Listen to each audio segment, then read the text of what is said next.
지난 4월 말 패스트트랙 법안으로 지정된 공직선거법 개정안이 자유한국당의 거센 반발 속에서 국회 본회의를 통과했습니다. 이에 따라 내년 총선은 연동형 비례대표제로 치러지는 첫 선거가 됩니다. 네, 두 분 전문가와 국회 상황 함께 짚어보겠습니다. 최창렬 용인대 통일대학원장, 또 김형준 명지대 교수 두 분 모셨습니다. 어서 오세요. 어서 오십시오. 네, 안녕하세요. 자, 오늘 국회 본회의를 정말 우여곡절 끝에 통과를 했습니다. 3시에 시작하기로 했었는데 좀 계속해서 미뤄지다가 격렬한 항의, 상당히 좀 험난했는데 두 분께서는 어떻게 좀 보셨습니까? 최 교수님부터. 예. 글쎄요, 패스트트랙 절차가 이제 거기에 따라서 이루어졌는데 결국은 글쎄 뭐 이런 말씀드리면 어떨지 모르겠는데 동물국회의 모습은 좀 비슷하게 재현된 것 같아요. 네. 3시 원래 열리려 했는데 최종 통과된 건 5시 한 40분인가 네. 45분인가 이 정도 통과됐단 말이에요. 아까 화면에서 보신 것처럼 한국당 의원들이 이제 그 국회의장, 문희상 국회의장을 막고 막 이런 과정 속에서 약간의 이제 뭐 소란이 있었어요. 근데 어차피 네. 뭐 한국당이 이 법안 자체는 뭐 통과될 걸 알았던 거니까 네. 뭐 4+1 협의체에 대해서 한국당이 계속 이제 뭐 이의를 제기해 왔습니다만 네. 어쨌든 필리버스터, 무제한 토론이라는 거 이른바 합법적 의사진행 방해 이것도 뭐 끝났고 표결에 붙여진 겁니다. 결국 이제 이 법안대로 내년 선거가 치러지게 됐는데 뭐 이따 자세히 얘기가 나올지 모르겠는데요.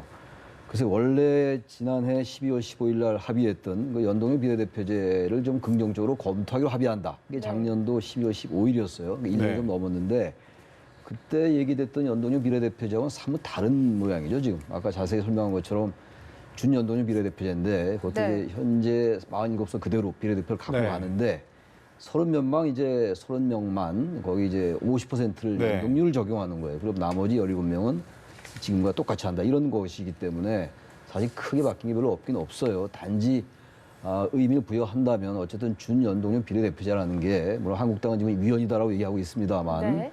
어쨌든 연동형 비례대표제로 가는 하나의 첫발 내디뎠다. 이러면서 뭐 나름 긍정적 평가가 가능합니다만 본래의 취지와 너무 많이 거리가 떨어져 있다. 이러면서 비판을 받을 면이 충분히 있다고 봅니다. 네. 네. 그렇군요. 김 교수님도 말씀 주시죠. 민주주의는 이제 결과가 아니라 과정이 중요하잖아요. 네. 이번에도 오늘 같은 나는 이 처리 과정에 대해서 동의하기가 어려운 게요. 왜 그런 절차를 졌는지 모르겠어요. 일단은 회기에 대해서 정하고 그리고 나서 이제 패스트 트랙이 예정된 필리버스터가 끝났으니까 선거법을 표결하고 그리고 민생법안이라든지 예산 부수법안을 통과한 다음에 그래서 공수처법을 상정했다고 하면은 저런 식으로 되지는 않았을 거예요. 그런데 지금 예를 들어서 회기도 결정되지 않은 상태에서 선거법을 먼저 표결하려고 하니까 당연히 이제 야당의 입장에서는 그 부분이 절차상으로 문제가 있다라고 제기를 한 부분이 있어서 저는 굉장히 그 좀 이해하기 어렵다라는 얘기 말씀을 좀 드리고요. 전반적으로 얘기를 하면은 한마디로 연동형 비례대표제 허울수는 비연동형 비례대표제가 채택이 됐다고 볼 수밖에 없어요. 네. 47석을 가지고 연동형하고 30% 캡을 한다고 하면서 연동형이란 말을 쓰는데 네. 특히 이제 여당에서 연동형 아닙니다.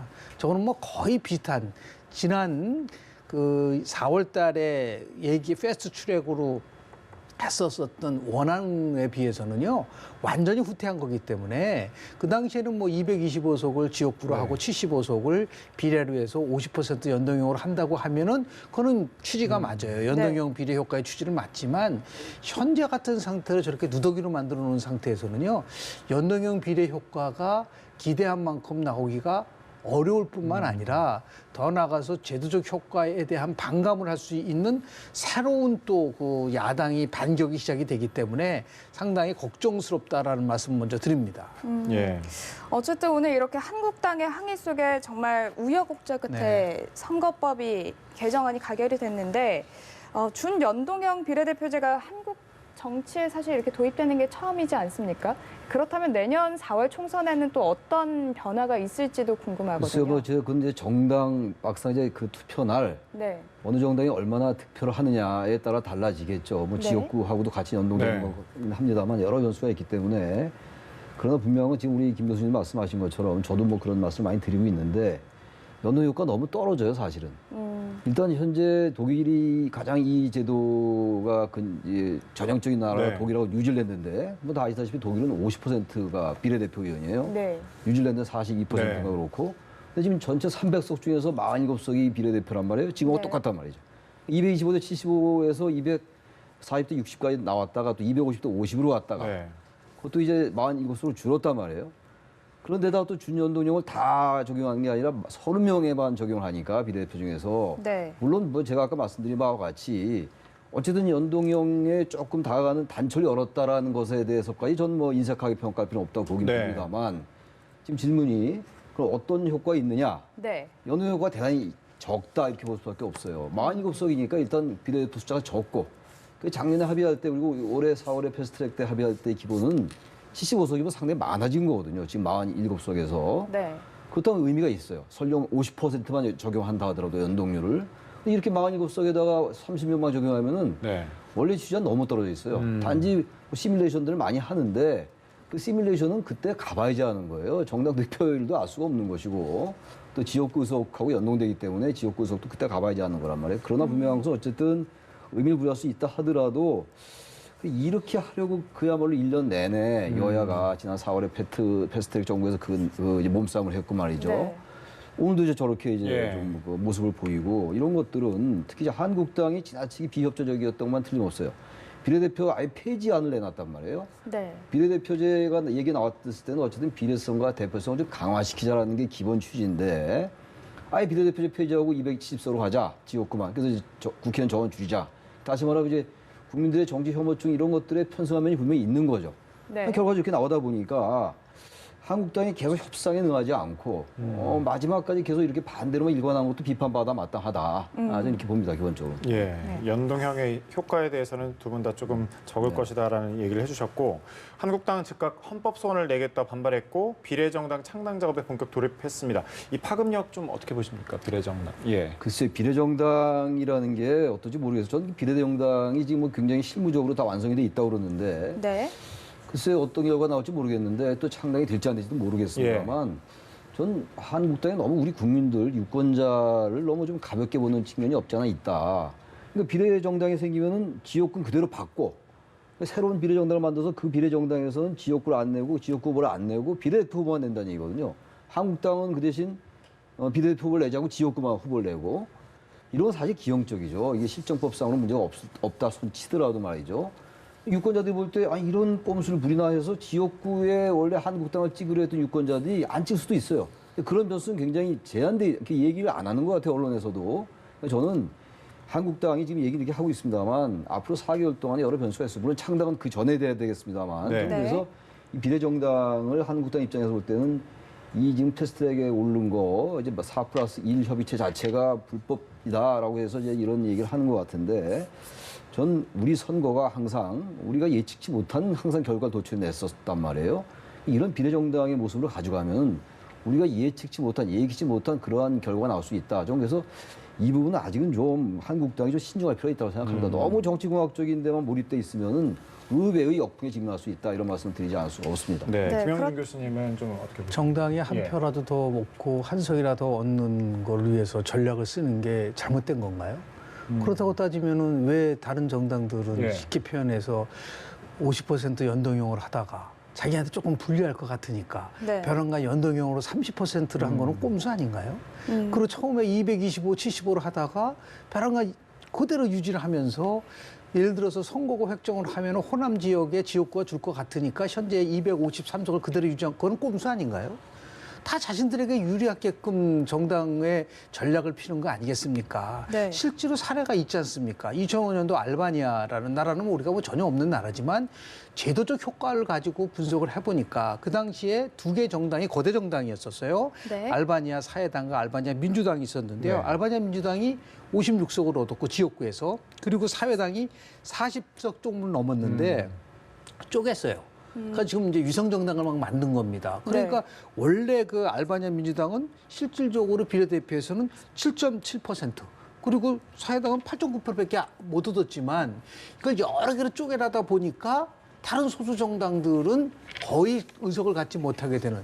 그러니까 예를 들어 비례정당이 만들어지면은 정의당이 생각했었던 만큼의 의석을 거의 갖지 못한다. 지금 이런 네. 얘기를 하고 있어요. 그 비례정당에 대한 효과가 있을 수 있겠느냐라고 하지만 그건 똑같은 논리가 적용이 되는 거예요. 저런 식으로 해서 4+1이라고 하는 전혀 네. 그런 그 나름대로 인정되지 않은 협의체를 통해서 선거법을 어떻게 일 야당을 배제한 상태에서 밀어붙일 수 있을까? 과연 국민들이 봤을 때 어느 정당이 잘못했는지에 대한 거를 가지고 평가를 좀 할 거라고 좀 볼 수밖에 없는 거고요. 그래서 분명한 것은 비례정당이라는 것이 만들어질 수밖에 없게끔 만든 선거법의 문제인 것이지 비례정당을 만든 것이 잘못했다. 그렇게 가서는 안 된다라고 얘기할 경우에는 너무 제가 볼 때는 정치적 현실에서 봤을 때는 받아들이기 어려운 부분들도 좀 있다고 보고 물론 마지막 판단은 유권자가 할 수밖에 없는 부분이지만 네. 이것이 오히려 이런 부분이 있어요. 이러한 비례정당을 만들면 한국당이 보수 통합을 오히려 어렵게 할 가능성은 저는 있다고 보고요. 그리고 소수 보수 정당들도 비례정당 만드는 것에 대해서 강력하게 반발하는 경우가 나온단 말이에요.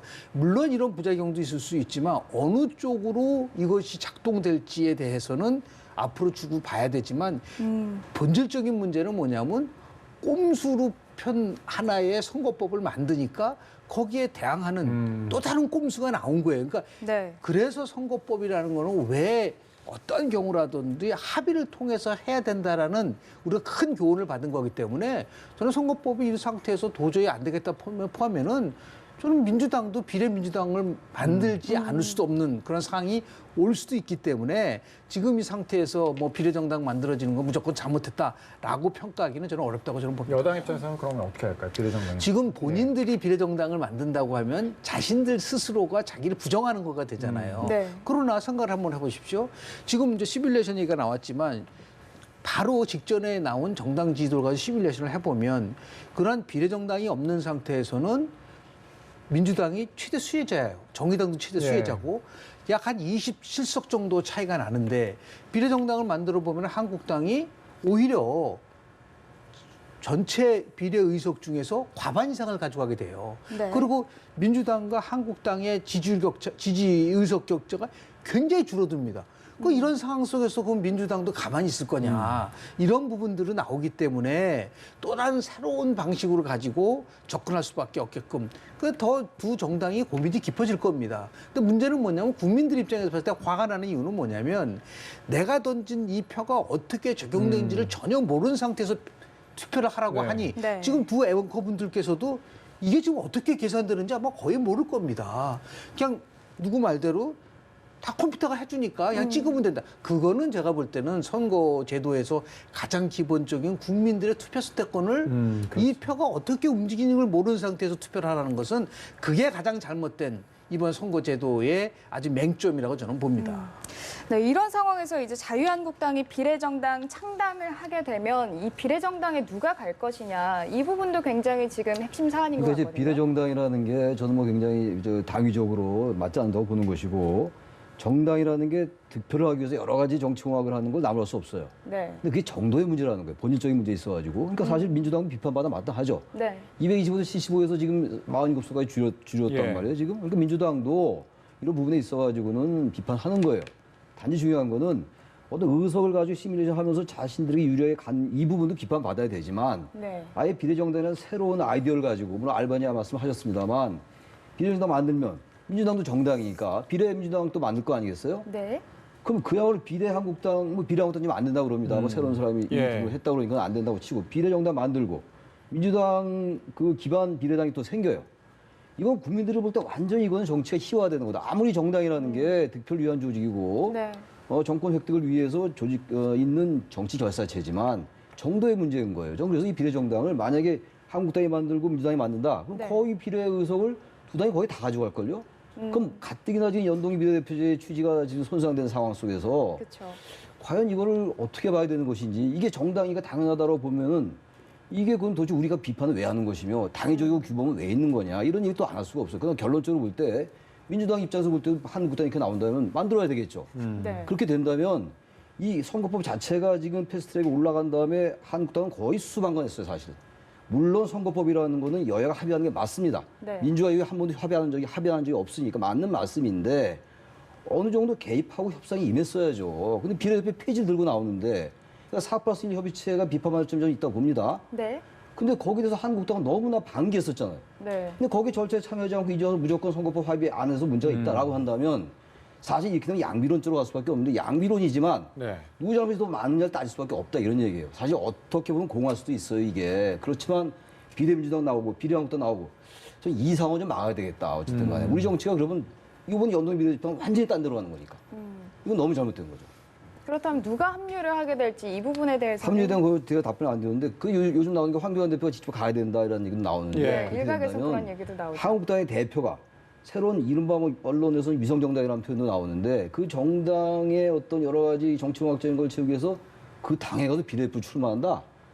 이건 어떻게 봐야 되는 거예요? 오늘 이낙연 총리는 글쎄 어떻게 될지 모르겠습니다만 종로 1번지에 출마하겠다. 네. 종로 정치 1번지에 가능성이 있다라는 이런 얘기까지 하는 상황 속에서 야권에서 제1야당의 대표가 거기를 간다 그쪽으로 뭐 가는 거 막을 수 없어요 이것도. 그다음에 네. 또 여러 의원들이 가겠죠. 그럼 나중에 말이죠 이 비례정당이 많은 것을 얻게 된다면 한국당과 통합된다는 보장도 또 없어요. 거기 원내교섭단체가 만약 되고 나면 그들이 사실 또 이른바 친황이나 친박 의원들이 아니라 비황, 비박 의원들이 그리로 가서 만약에 네. 20명 이상이 됐단 말이에요. 그 이른바 비대한국당이라는 당이 그 정당에 있는 의원들이 굳이 합당할 이유가 뭐가 있습니까? 원내교섭단을 만들죠. 또 다른, 아까 예. 김 교수님이 그 뭡니까 이 연동 이 제도 때문에 오히려 보수 통합이 어렵다. 그 말씀 맞는 말씀이거든요. 같은 네. 맥락에서 비례당이라는 게 생기면 우리가 예상치보다 많은 변수가 생길 수 있어요. 그렇다면 우리 한국 정치를 너무 희화시킨다. 그렇기 때문에 계속 제가 비판적이게 할 수밖에 없다는 근데 거예요. 그거는 예. 좀 이제 지나친 상상력이고요. 당연히 그 끝나고 나면은 그 비례정당하고 한국당은 이제 합당을 하겠죠. 네. 왜냐하면 전부 다 47석밖에 안 되고 많이 얻어봤자 한 25석 정도를 얻는다라고 얘기를 하고 있기 때문에 당연히 뭐 다선을 알아보고 있는 황교안 대표가 만약에 글로 간다 하더라도 자연스럽게 합당을 하겠죠. 그러니까 일종의 자매정당이 되는 건데요. 네. 문제는 뭐냐면 그렇게 하지 않더라도 비례정당의 효과를 얼마든지 높일 수 있는 방법은 굉장히 많다는 거예요. 그러니까 예를 들어서 뭐 유력한 인지도가 높은 사람을 예. 비례정당의 새 예를 들어서 대표로 영입을 해가지고 가는 방법도 있을 수 있고 예. 네. 거기서 아예 정말 젊은 사람들을 중심으로 해서 갈 수도 있고 홍보 효과는 굉장히 많아. 다만 선거법 88조에 따르면은 과연 자유한국당이 비례정당인 그런 거를 선거운동을 할 수 있느냐. 네. 현행 선거법상으로는 어렵다 하더라도 얼마든지 가능한 방법은 나올 수 있다는 거죠. 그리고 그동안 보십시오. 민주당이 지난 창원 성산 보궐선거 때 자기네는 후보를 내지 않으면서 정의당이 민주당이다라고 얘기하면서 도와달라고 얘기한 적도 있지 않습니까? 네. 그런 면에서 봤을 때 결국은 뭐냐면 기본적 차원이 아니라 현실적 차원에서는 얼마든지 비례정당이 만들어져서 그 효과를 가져올 수 있는 부분들이 있는 거예요. 그것이 시화되든 어쨌든 간에 마지막 선택은 유권자가 하는 거지만 제가 강조하는 것은 이런 결과가 나올 수 있다는 그러한 제도적 효과도 전혀 고려하지 않는 상태에서 4분의 1이라는 협의체를 통해서 이걸 통과시키고 있는 여당이 얼마나 한마디로 해서 선거제도의 정책 효과에 대해서 거의 고민해보지 않고 단순하게 공수처법을 통과시키겠다라는 그 딱 이유 하나만으로 결국 다른 정당을 끌어들였다는 것밖에 생각할 수가 없어요. 그런 의미에서 봤을 때 지금 이 상황 속에서 무슨 뭐 잘했다 못했다를 넘어서서 어떻게든 간에 이 부분들을 합리적으로 해결할 것이냐에 대한 부분들 만약에 민주당이 만들어진다고 하면 가정을 한번 해보십시오. 네. 그럼 정의당이 가만히 있겠습니까? 이렇게까지 적으로 했었는데 비례민주당이 만들어지고 비례한국당이 만들어지면요. 정의당은 오히려 지금부터 의석수 줄어들 수가 있어요. 예. 네. 이런 부분들에 대한 것들을 선거가 끝났다고 선거 전이라도 얼마든지 선거법 다시 제재 개정할 수 있습니다. 저는 그래서 좀 정상적으로 이런 것들을 고민을 해서 좀 다시 한번 논의할 수 있는 구조를 만드는 것이 나은 것이지 그냥 밀어붙여가 어떻게 선거법을 한 번만 쓰기 위해서 이번만 적용한다. 저는 그런 선거법 제도는 좀 처음 봅니다. 그런 의미에서 봤을 때 이 책임의 80% 이상은 여당이 잘못한 거다. 그래서 어떠한 경우가 있더라도 선거법은 합의를 통해서 해야 된다라고 누차 강조했던 이유가 이러한 결과가 나올 수밖에 없는데도 불구하고 밀어붙인 부분 속에서는 아마 저는 민주당의 고민도 굉장히 깊어질 거라고 저는 봅니다. 네, 알겠습니다. 오늘 본회의에서는 검찰 개혁 법안 가운데 하나인 공수처법도 상정이 됐는데 필리버스터 대치가 또다시 계속해서 이어질 것으로 보입니다. 시간 끌기 용이라 뭐 이런 근본 대책은 아니다 이런 좀 비판이 있는데 그럼에도 전략을 이어가는 것은 좀 어떻게 좀 보십니까? 아니, 한국당을 써야 뭐 새삼스러운 예. 말씀이 아니잖아요. 지금 예. 선거법도 지금 이런 마당인데 공수처법은 더하죠. 공수처법은 지금 이제 원래 패스트트랙에서 합의되지 않은 이른바 수정안 조항도 새로 들어왔기 때문에 예. 거기에 대한 이제 논란도 있어요. 지금 검찰도 반발하고 있고 이런 상황이니까 당연히 한국당으로서 뭐 필리버스터는 들어가는 것이고. 그래서 지금 현재는 전원위원회 때문에 정해 중인 것 같아요. 정확한 네, 상황은 그렇습니다. 모르겠는데. 예. 그리고 끝나면 이제 바로 이제 필리버스터 들어가겠죠. 예. 그리고 이제 뭐 무제한 토론 들어가서 내일까지가 임시국회니까 회기가. 내일 자정까지 하고 이제 바로 표결 들어갈 거예요. 예. 그럼 고위공직자 범죄처법, 범죄수사처법, 이른바 공수처법 네. 이건 훨씬 더 오늘 선거법보다도 지금 야당이 훨씬 더 반대하는 거거든요. 지금 한국당은 사실 이 법에 대해서는 이미 그런 내부적인 전략은 짜고 있었던 것 같아요. 근데 공수처법에 대해서는 진짜 반발하는 게 있어요, 지금. 예. 네. 특히 이제 공수처장의 임기가 3년이란 말이에요. 3년이니까 지금 이제 내년 7월에 공수처가 발족되면은 2013년도까지가 이제 공수처장 임기예요. 네. 그럼 이제 문재인 정권 2022년도 5월까지잖아요. 어쨌든 예. 간에. 그 다음에 뭐 진보 정권이 탄생할지 보수 정권이 탄생할지 모르겠습니다만. 그런 부분들을 민감하게 보고 있는 것 같아요. 한국당이 지금. 최근에 여러 가지 또 이제 청와대 관련된 수사도 진행 중이고 하다 보니까 좀 그래서 공수처법이 이제 상정이 됐으니까 또 표결하기 전에 이때 필리버스터 들어가고 그 끝나면 또 이제 그 표결 들어갈 텐데 글쎄 이런 식으로 계속 이 연말까지 선거법도 그렇고 이 공수처법도 그렇고 이런 식으로 꼭 가야 되는 것인지 진짜 제가 아까 물론 민주당 뭐 한국당을 비판하면서 한국당 훨씬 더 비판을 많이 했는데 저는 뭐 그 생각은 변함이 없습니다만 예. 어쨌든 이런 법에 대해서 어쨌든 정치를 좀 발휘해라 마지막까지 최소한도라도 그래서 이렇게 완전히 정해진 틀로만 가면은 특히 공수처법 같은 것도 그래요. 예. 그래서 이 부분은 아직 시간이 좀 있으니까 글쎄 대단히 뭐 희망적이진 않긴 한데 네. 낙관적이지는 않습니다만 무언가 그래도 여건이 야당에게 특히 수정한 문제는 그 부분 뭐 이제 통지하는 거 있잖아요. 이첩하는 거 말고 예. 인지된 사항에 대해서 공수처에다가 검찰이 그 통보해야 하는 것 예. 이게 수정안에 들어간 조항인데 이런 부분들에 대해서는 여건이 좀 야당하고 특히 한국당과 논의가 좀 필요하지 않겠는가 생각이 좀 들긴 해요. 그러나 예. 쉽지는 않을 것 같긴 합니다. 시간이 없어서. 전원위원회라는 것은 실은 내각제적 요소를 갖고 우리가 도입한 제도인데요. 엄밀하게 따지면은 뭐 정부조직법이라든지 그 뭐 조세 문제라든지 아니면 국민에게 부담을 주는 것에 대해서 4분의 1 이상이 찬성을 하면은 전원이 참여하게끔 되는 겁니다. 예. 근데 이런 시점에서 왜 이게 중요하냐면 이 전원위원회가 언제 종결됐는지에 대한 것이 명확하게 국회법상 나와 있질 않아요. 예. 네. 그러니까 얼마든지 만약 전원위원회가 예. 딱 개최가 되면 또 그 전원위원회를 향하는 위원장은 국회의장이 아닙니다. 부의장이 맡을 가능성이 예. 커요. 근데 부의장 주승용 예를 들어서 부의장이라든지 이주영 부의장 같은 경우는 이 공수처법에 대해서 상당히 부정적인 그 입장을 갖고 있단 말이에요. 그러면 엄밀하게 따지면 필리버스터가 하지 않더라도 전원위원회를 계속 끌고 가게 되면요. 이번 임시국회 때에 아예 전원위원회로만 끝낼 수 있단 말이죠. 그렇게 따지면은 다음에 뭐 회기가 하자마자 바로 필리버스터 상정을 할 수 있는 부분들은 생기지 않게 되는 부분들이 있단 말이에요. 네. 그러니까 이 부분을 가지고서 계속해서 또 논쟁을 벌인다고 한다면 저는 조 교수 말씀에 동의하는 게 뭐냐면 아니 수사제도를 바꾸는 이런 엄청난 것을 예. 전혀 그 국회법에도 없는 4+1을 가지고 원한대로 하면 지금 문제가 그거잖아요. 예. 지금 패스트트랙 선거법도 원하는 사라지고 이상한 수정안이 나오고 지금 공수처법도 예. 원하는 사라지고 이상한 수정안이 나와서 네. 뭐 사전에 뭐 알려야 된다 또는 뭐 이첩을 해야 된다 이런 식으로 가지고 가는 거예요. 윤석열 검찰총장이 지난 7월이죠. 청문회를 통해서 얘기를 할 때 넌 공수처법에 대해서 존중한다라고 하는 것은 대전제가 뭐냐면 원한대로 간다는 것을 전제로 했잖아요. 그럼 원한을 지금 바꿨지 않습니까? 수정안에 대해서 이런 문제를 가지고 일종의 또 꼼수잖아요. 자꾸만 지금 정부 여당이 정도로 가지 못하고 계속 꼼수를 부리는 거예요. 앞으로 이 여당이 계속 여당할 것 같습니까? 야당 될 때 어떻게 하려고 그러세요? 저는 한번 문제 제기를 하고 싶어요. 온갖 나쁜 관례를 전부 다 만들어 놨기 때문에 국회를 이런 식으로 진행을 시켜놔 버리면 나중에 야당 됐을 때는 할 말이 없게 됩니다.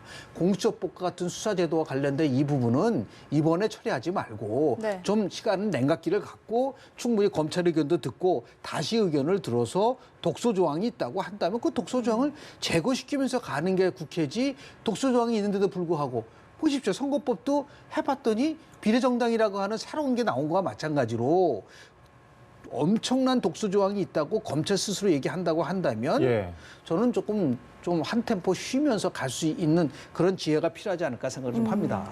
네, 예. 저희가 지금 전원위원회에 대해서 이야기를 함께 하고 있는데요. 시청자분들의 이해를 돕기 위해서 전원위원회 또 필리버스터 이 두 개가 어떤 차이가 있는지 좀 짚어주시면 좋을 것 필리버스터는 뭐 같은데요. 많이 알려진 건데 네. 우리가 흔히 이제 그 국회법에는 무제한 토론이라고 나와 있어요. 무제한 네. 토론인데 다른 말로 하면 합법적인 의사 진행 방해예요. 그 소수 정당, 소수 세력이 다수의 횡포를 막아낼 방법이 없으니까 네. 합법적으로 의사 진행을 못하게 방해하는 거예요.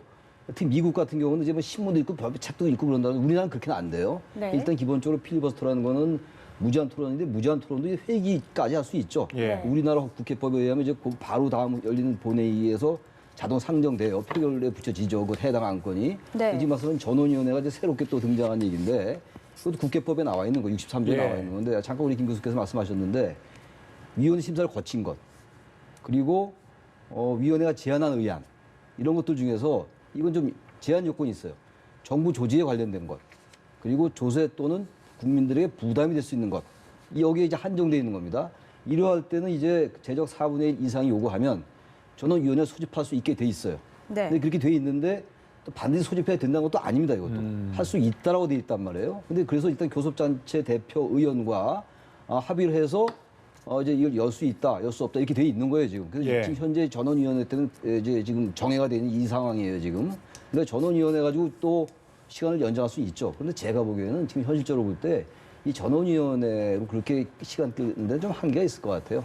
왜냐하면 지금 현재 교섭단체 대표위원회 동의를 받아서 전원위원회를 개최하지 않을 수 있다라는 조항도 있어요. 예. 국회법에. 그런 조항도 있기 때문에 이게 쉽지 않을 것 같긴 한데 어쨌든 전원위원회라는 건 지난번에 이라크 파병할 때 2003년도가 예. 4년도 그때 이제 소집되고 아직 소집된 적이 없어요. 그래서 전원위원회가 열려서 뭔가 연장할 수 있다 하더라도 지연할 수 있다 하더라도 이게 좀 한계가 있을 것 같아요. 그래서 전원위원회나 필리버스터는 전혀 다른 제도다. 예. 그 말씀 드립니다. 일단 좀 지켜봐야 되겠군요. 앞서 이제 저희가 그 말을 했었는데 공수처법에 대한 검찰의 공개적인 반발 주요 변수가 되고 있는데 검찰은 법안에 포함된 범죄 통보 조항, 네. 특수 조항이라 주장하고 있는데 검찰과 한국당 이렇게 좀 격렬하게 반대하는 이유는 뭐라고 보십니까? 원안과 큰 차이가 있기 때문에 그렇습니다. 예. 지금 예를 들어서 사전에 인지를 할 경우에 고위공직자 비리와 관련된 거는 공수처에다가 알려야 된다라는 부분들이 오히려 검찰의 입장에서 봤을 때는 이게 가장 중요한 게 뭡니까? 검찰 개혁에서 가장 중요한 거는 정치적 중립을 통해서 독립성을 가지고 수사를 해야 되는데 헌법기관입니다. 검찰은. 근데 공수처라는 것은 큰 틀 속에서 헌법기관이 아니잖아요. 그 헌법기관이 아닌 쪽인 데서 헌법기관을 통제할 수 있다라고 하는 이 부분 속에서 처음에 원안에는 그런 게 없었지만 뭐 사전 통보를 한다든지 아니면은 이첩을 하라든지 그러니까 쉽게 표현하면 이겁니다. 지금 수사를 하고 있지 않습니까? 예. 유재수 뭐 감찰 무마라든지 또는 뭐 더 나가서 선거 개입의 문제라든지 이런 모든 것을 공수처에서 판단해가지고 이첩하라면 그대로 이첩을 해야 된단 말이에요. 이것이 일반 국민들이 봤을 때 그게 맞는 것인지에 대한 것도 이걸 자꾸만 무슨 뭐 검찰이 나름대로 검찰을 에워싸기 때문에 그 검찰에 대한 것을 공수처가 상호 견제하는 의미에서 얘기하는 저는 두 가지를 얘기를 합니다. 그럼 그 공수처는 누가 견제하죠? 두 번째는 뭐냐면 지금 검찰 개혁을 얘기하면서 항상 강조하는 게 뭡니까? 검찰이 무소불위의 힘을 가지고 있어서 수사권과 기소권을 독점하고 있기 때문에 예. 이것을 분리시켜야 된다고 얘기를 하면서 왜 공수처는 이 두 가지를 다 갖게 할 수 있게 하죠? 이런 부분들이 제가 볼 때 설득력이 너무 약할 수밖에 없다. 그리고 더 나아가서 대통령이 마음대로 임명하지는 않지만 실질적으로 자신에게 유리한 사람을 공수처장으로 임명할 수 있다고 한다면 이런 거를 막기 위해서라고 한다면 처음에 권은희 의원이 얘기했었던 것처럼 국회의 동의를 받는 절차를 한다든지 아니면 기소심사위원회를 통해서 기소권에 대한 것들을 어느 정도 제약을 이런 것들을 다 없애버리고 그냥 뭐 이런 식으로 원안에서 슬쩍 수정안을 집어넣고 검찰을 마치 굉장히 악으로 보고 검찰을 죽이기는 식으로 가져가겠다고 한다고 한다면 당연히 검찰이 반발할 수밖에 없는 것이죠. 예. 그래서 제가 말씀드리는 얘기는 처음부터 원안대로 했는데 검찰이 반발할 수는 없습니다. 왜냐하면 존중한다고 얘기했기 때문에 분명한 전제가 뭡니까? 잘못된 방향으로 가고 있다는 것을 검찰이 얘기를 했다고 한다면 그것을 경청할 필요가 있다. 그런 의미에서 봤을 때 저는 이런 식으로 바로 이렇게 밀어붙이는 이 공수처법도 상당히 위험적인 부분들이 있지 않을까라는 생각을 좀 합니다.